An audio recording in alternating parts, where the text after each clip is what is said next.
13 pang mamahaling sasakyan ng mga diskaya ang kinuha ng Bureau of Customs. Wala raw kasing maipakitang dokumento na magpapatunay na lehitimong nabili ang mga sasakyan. Live mula sa Maynila, may unang balita si Jomer Apresto. Jomer! Igan, good morning. 13 luxury vehicle ng pamilya Diskaya ang dinala kaninang madaling araw dito sa tanggapan ng Bureau of Customs sa Maynila. Kasunod yan ang ipinalabas na warrant of seizure and detention ng Customs sa mga nasabing sasakyan.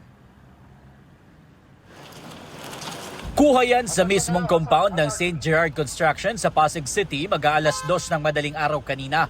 Isa-isang inilalabas sa mga luxury vehicle ng pamilya Diskaya para dalhin sa tanggapan ng Bureau of Customs sa Maynila.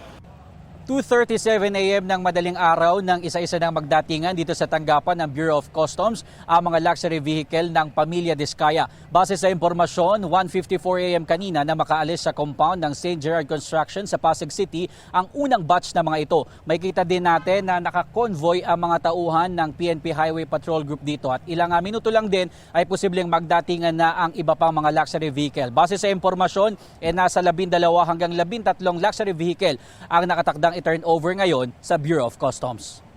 2:43 a.m. naman ang dumating ang pangalawang batch ng mga sasakyan. Pasado alas 5 ng umaga nang dumating ang ikatlong batch ng mga luxury vehicle. Ito raw yung mga hindi umaandar kaya kinailangan pang gamitan ng tow truck. Sa kabuuan, 13 luxury vehicle na ang nasa loob ng BOC. Ano lang kami dito for security reason dahil dadalhin dito. Ang info ko dito is warrant of seizure yan kaya tapos dadalhin dito na in-issue ng Bureau of Customs. Yun lang ang information na kaya naming sabihin as of now.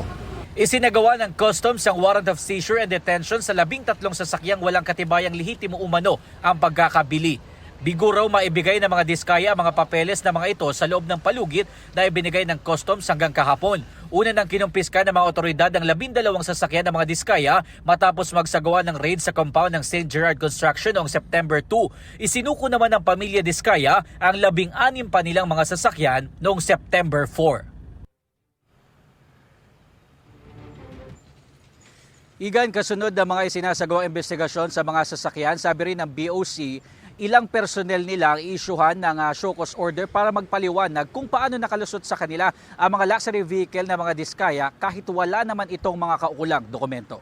At yan ang unang balita. Ako po si Jomer Apresto para sa GMA Integrated News. Igan, mauna ka sa mga balita, mag-subscribe na sa GMA Integrated News sa YouTube para sa iba't ibang ulat sa ating bansa.